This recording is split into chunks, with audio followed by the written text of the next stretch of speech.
There are several different reasons why the threat of homegrown terrorism is increasing in the United States. One reason is, according to the latest U.S. religion census, Islam is the fastest growing religion in America. With this increase, there is an increase in radical Islam as well. The reason for this increase is Islam is increasing its call for jihad, or for a religious war on the West and on the physical nation of Israel. In addition to this increasing threat, some of the powers that be in the United States desire to take away American citizens' guns.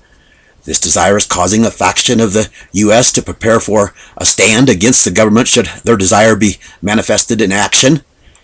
And some within this faction are rising up in a rebellious way, and this could lead to what you refer to as terrorism. And there are other reasons why the threat of homegrown terrorism is on the increase in America. But this type of terror is not the real terrorism that flourishes in America and in the rest of the English-speaking countries of the world. The real terrorism is found within your borders is sacrificing one another and your children to the fire. The rest of the religions of the world do the same thing, but Christianity is without excuse.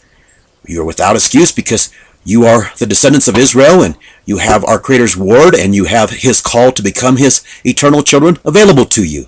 But you reject His word, therefore you reject His call.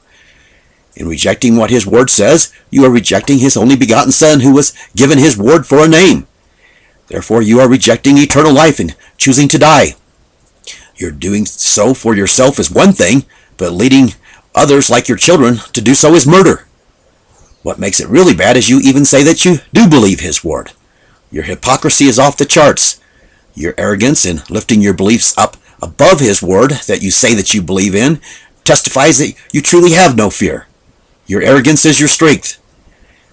Since His only begotten Son was made in the image of His word, you have lifted your religion up above our Messiah. Your doing so is utterly shameful, but you have no shame for your nakedness. Let me put the magnitude of your terrorism in perspective. A third of the world calls themselves Christians. There are over 7 billion people in the world today. A third of 7 billion is 2,333,333,333 people.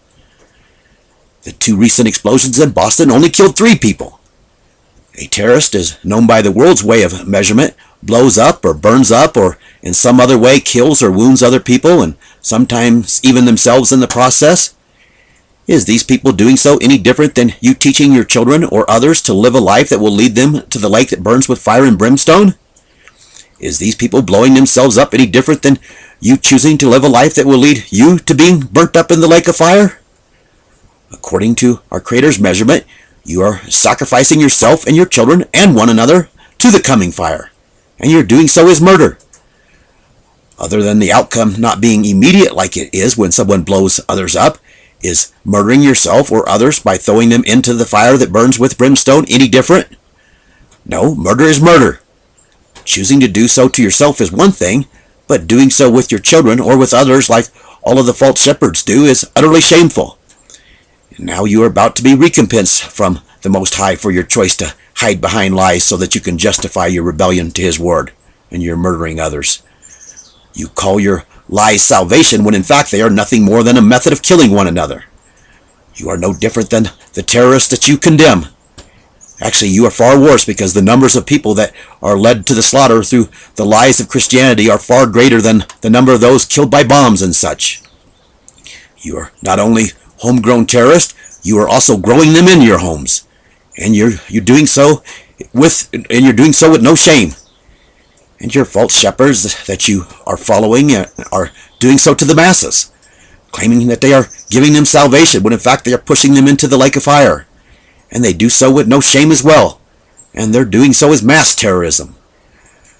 I'm talking about weapons of mass destruction. Amazing how the lies of Christianity have killed so many. Our Creator's word says, "You shall not murder." You have not only murdered one another, you have defecated on His only begotten Son's shed blood by using it for a license to do so, along with using His shed blood to justify the rest of your abominations as well. And now dying, you will soon die if you do not turn from your rebellion, because His wrath is at hand. So your fear should be on homegrown, not be on homegrown or foreign terrorists as you measure them. Your Fear should be on our Creator's word measures you yourself to be one. And murder carries the death penalty, just like transgressing the rest of his word does. Our Messiah said that all will be judged or measured with his Father's word in the last days. Yahweh's renewed covenant that you can return to him through and be atoned for through his son's shed blood carries a price tag. And the price tag is turning from your rebellion to his word that his son was made to be in the flesh, following after his son in his footsteps. This is his condition that his word declares. Otherwise, dying you will soon die. Thus saith Yahweh Elohim.